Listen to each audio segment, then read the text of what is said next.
வணக்கம் ஃப்ரெண்ட்ஸ், உங்கள் எல்லாரையும் நான் பிருந்தாஸ் கிச்சனுக்கு அன்போடு இருக்கிறேன். இப்போ நம்ம வாழைக்காயை வச்சு சப்பாத்தி பண்ணுவோம். அதுக்கு முன்னாடி நீங்கள் இதான் ஃபஸ்ட் டைம் பார்க்குறீங்கன்னாக்க என் சேனலை சப்ஸ்கிரைப் பண்ணிச்சுங்க, அதோட பெல் ஐக்கனையும் கிளிக் பண்ணிச்சுங்க. வாங்க வீடியோக்குள்ளே போகலாம்.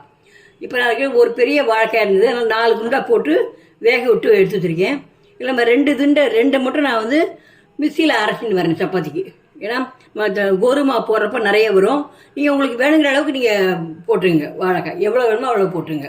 நான் இப்போ அரைச்சி எடுத்து இதில் 1/2 ஸ்பூன் ஆம்ச்சூர் பவுடர், அதாவது ட்ரை மேங்கோ பவுடர், அது நான் போட்டுக்கிறேன். இருந்தால் போடலாம், இல்லைன்னா விட்டுடலாம். இப்போ தேவையான அளவு உப்பு,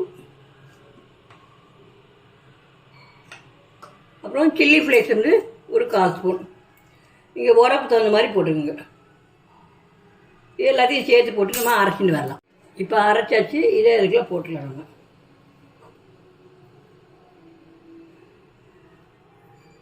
நீங்கள் சில்லி ஃப்ளேக்ஸ் இல்லைனாக்கா தனி மிளகாத்தூள் கூட போட்டுக்கலாம்.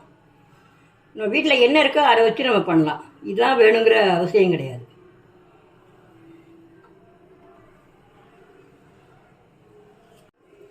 நான் இதில் 2 கரண்டி மாவு போட்டுக்கிறேன். அதாவது 1 கப் இருக்கும். போட்டு முதல்ல நல்லா பிசைஞ்சிப்போம். பிசைஞ்சு விட்டுட்டு அப்புறம் வேணும்னா நம்ம தண்ணி தெளித்து பிசைஞ்சிக்கலாம். நம்ம அந்த வாழைக்காய் இதுலேயே தண்ணி இருக்கும். முதலே தண்ணி விட்டுறாமல் நல்லா அழுத்தி பிசைஞ்சிங்க. பிசைஞ்சிட்டு அதுக்கப்புறம் வேணும்னா நம்ம தண்ணி இப்போ நம்ம லேசாக தண்ணி விட்டு தெளிச்சுப்போம்.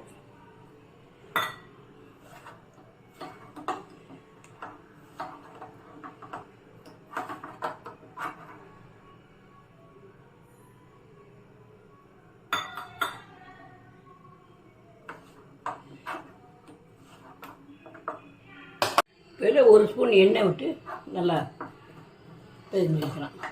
அப்படி ஒரு 10 நிமிஷம் வச்சுருவோம். 10 நிமிஷம் கழித்து நம்ம எடுத்து நம்ம சப்பாத்தி ஆகிடலாம்.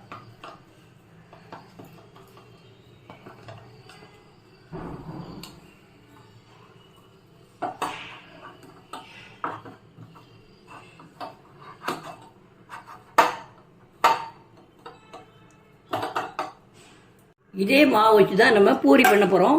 முதல்ல பூரி பண்ணிவிட்டு, பூரிக்கு ஊறணுங்கிற அவசியம் கிடையாது. நம்ம எண்ணெயை காய வச்சு முதல்ல பூரி பொரிச்சிட்டு அதுக்கப்புறமா சப்பாத்தி பண்ணால் சரியாக இருக்கும். எண்ணெய் காயட்டும், அதுலேயும் நம்ம பூரி தரட்டிட்டு வரேன். எண்ணெய் காஞ்சிடுத்து, நம்ம இதில் போடலாம்.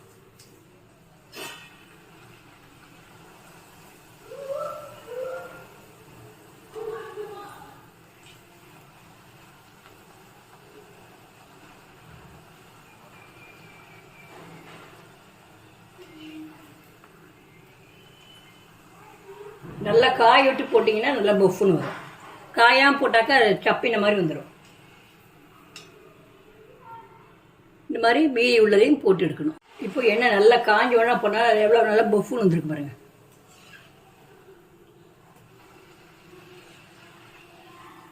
எண்ணெய் காயாமல் போட்டாக்கா சப்பின மாதிரி. இப்போ சப்பாத்தி இட்டு போட்டிருக்கு. நம்ம கொஞ்சம் 1 நிமிஷம் ஆனோன்னா திருப்பி போடலாம். இப்போ நம்ம திருப்பி போடலாம். இப்போ திருப்பி போட்டுட்டு நம்ம எண்ணெய் விடலாம். நம்ம எப்பயும் ஒரே மாதிரியே சாப்பிட்டுட்டு இருந்தோம்னாக்கா நமக்கே நம்ம பெரியவங்களுக்கே அழுத்து போகும், போர் அடிக்கும். சின்ன பிள்ளைகளுக்கெல்லாம் நிச்சயம் கேட்க மாட்டாங்க. இந்த மாதிரி வித்தியாசமாக செஞ்சு கொடுத்தா நல்லா டேஸ்ட்டாகவும் இருக்கும், அவங்களும் விரும்பியும் சாப்பிடுவாங்க. இந்த மாதிரி மீத உள்ள மாவையும் போட்டு எடுத்துடலாம். வித்தியாசமான சுவையான வாழைக்காயில் பண்ண பூரியும் சப்பாத்தியும் ரெடி. இதுக்கு நான் பன்னீர் கிரேவி தொட்டுன்னு சாப்பிட போகிறேன். நீங்கள் உங்களுக்கு என்ன விருப்பமோ அதை தொட்டுட்டு நீங்கள் சாப்பிட்லாம். செஞ்சு பார்த்துட்டு நீங்கள் நல்லா டேஸ்ட்டாக இருக்குது. நான் டேஸ்ட் பண்ணி பார்த்தேன், நல்லாவே டேஸ்ட்டாக இருக்குது. ஒன்றும் வித்தியாசமே தெரியல. நீங்களும் செஞ்சு பாருங்கள். செஞ்சு பார்த்துட்டு உங்கள் ஒப்பீனியனை கமெண்டில் போடுங்க. தேங்க்யூ.